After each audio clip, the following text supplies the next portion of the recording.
మనతో పాటు మాట్లాడేందుకు బ్రహ్మశ్రీ బంగారయ్య శర్మ గారు ప్రముఖ ఆధ్యాత్మికవేత్త కూడా అందుబాటులోకి వచ్చారు. నమస్తే అండి, welcome to the debate. Bangarayya Sharma గారు నమస్తే అండి. నమస్తే అండి, చెప్పండి. మీరు చూస్తున్నారు అంటే మనం రెగ్యులర్ గా వింటూనే ఉన్నాము, అంటే ఇది ఆగని కథలా మారింది.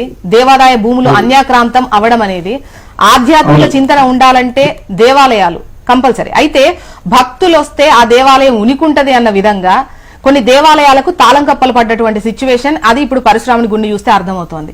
దీనిపైన మీ అభిప్రాయం, మీ ఒపీనియన్ చెప్పండి. ఎందుకు ఇట్లా జరుగుతోంది?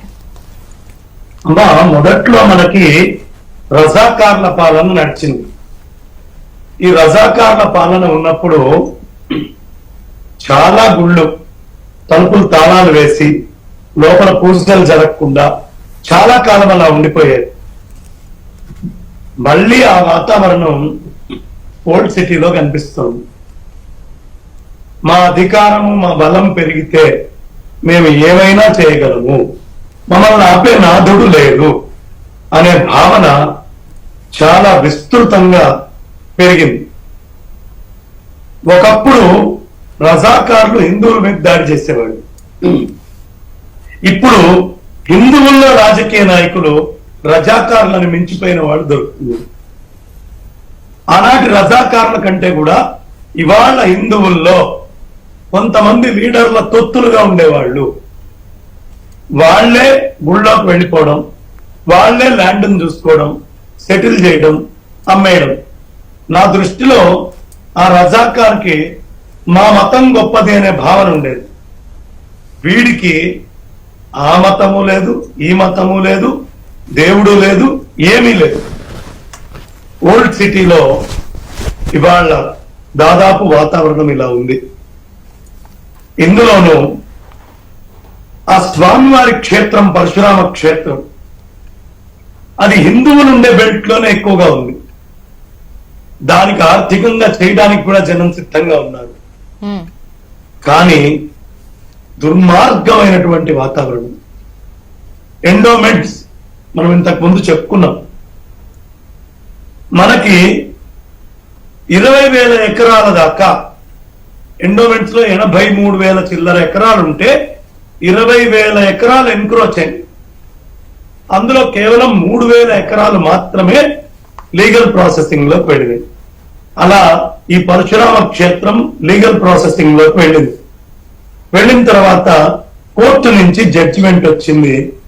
ఇమీడియట్ గా ఆ మొత్తం వాళ్ళని తీసేసి స్వామివారి క్షేత్రాన్ని యథాతథం ప్లేస్ చేయండి.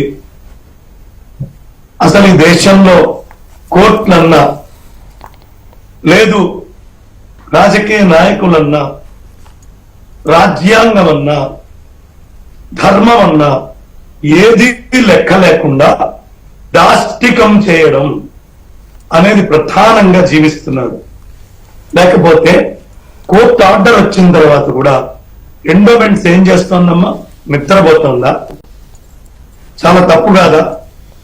మీకు చేత కాకపోతే this is the right moment. తిరుమలలో మీ ఇష్టం వచ్చినట్టు లడ్లలో కలుపుతారు, ఇష్టం వచ్చినట్టు భూములు అన్యాక్రాంతం. అరే నీ భూమి ఇది తీసుకో అన్నప్పుడు తీసుకోవడం చేతగానటువంటి ఎండోమెంట్స్ డిపార్ట్మెంట్ హిందువులకు అవసరమా? దాని కోణంలో ఉన్న క్షేత్రాలన్నిటినీ మళ్ళీ వెనక్కి తీసుకురావాలి. ఈ ధర్మ పరిరక్షణ చేయాలి. భయస్థులైపోయారమ్మా హిందువులు, భయపడుతున్నారు. ప్రతి చిన్న విషయానికి భయం. ఏదో శాశ్వతంగా భూమి మీద మేము బతికుంటాము అనుకుంటున్నారేమో. సత్యము పొత్తు పెంపును పాడియు కరుణయు కలిగి ఉండుననగా ఇది చాలా మృతి పొందిందయ్యా ఈ భారత వంశము. ఇందులో అధర్మమైన కార్యక్రమం జరిగేటప్పుడు సమర్థులైనటువంటి వాళ్ళు చూస్తూ కూర్చుంటే ఆ పాపంలో వాళ్ళు కూడా పాత్రధారులే. కాబట్టి వాళ్ళ హిందువులందరూ కళ్ళు తెరిచి ఏ విధంగా అయితే యమునా పాఠక్ గారు వెళ్లి ధర్నా చేసిందో, ఆ ధర్నాలో ఎంతమంది అమ్మో, 20-30 మంది, 50 మంది, 100 మంది. అలా కాదు. హిందువులు ఒక్క ధర్నాకి కాల్ ఇచ్చారు అంటే ఎక్కడికక్కడ రోడ్లు బ్లాక్ అవుతాయి. ఆ అధికారి మళ్ళీ ఆ కుర్చీలో కూర్చోలేడు అనే భయం కలిగే రోజు రాకపోతే ప్రజల్లో ఆ విప్లవం రావాలి. ప్రజల్లో ఆ విప్లవం, ముఖ్యంగా ఖచ్చితంగా రావాలి. హిందువుల్లో ఆ విప్లవం వస్తే మీరు అన్నటువంటి ఆ రోజు వస్తుంది, భయపడే రోజు వస్తుంది. వాళ్ళు భయపడట్లేదు, హిందువులు భయపడుతున్నారు. ఇలా గనక బతికితే, ఇలా నిస్సత్తుగా బతికితే మనం ఎవరికో ద్రోహం చేయట్లేదు. మన పిల్లలు, మనవాళ్ళు, ముని మనవాళ్ళు వీళ్ళు భయంకరమైనటువంటి నరకాన్ని, బంగ్లాదేశ్ లో చూస్తున్నటువంటి నరకానికి 1000 రెట్లు, కాశ్మీర్ లో హిందువులు చూసిన నరకానికి 1000 రెట్లు ఓకే. ఇవాళ బాన్సువాడ అనే ప్రాంతంలో కృష్ణాష్టమి రోజు రాత్రిపూట మేము ఉట్టి కట్టుకుంటాం అంటే ఓకే. కట్టుకోవడానికి వీలు లేదు అని చెప్పి భయంకరమైన గొడవ చేస్తే పోలీసులందరికీ చెప్పుకొని ప్రొటెక్షన్ పెట్టుకొని తూతూ మంత్రంగా ఎక్కడ మా విదేశాల్లో బతుకుతున్నామా? ఓకే.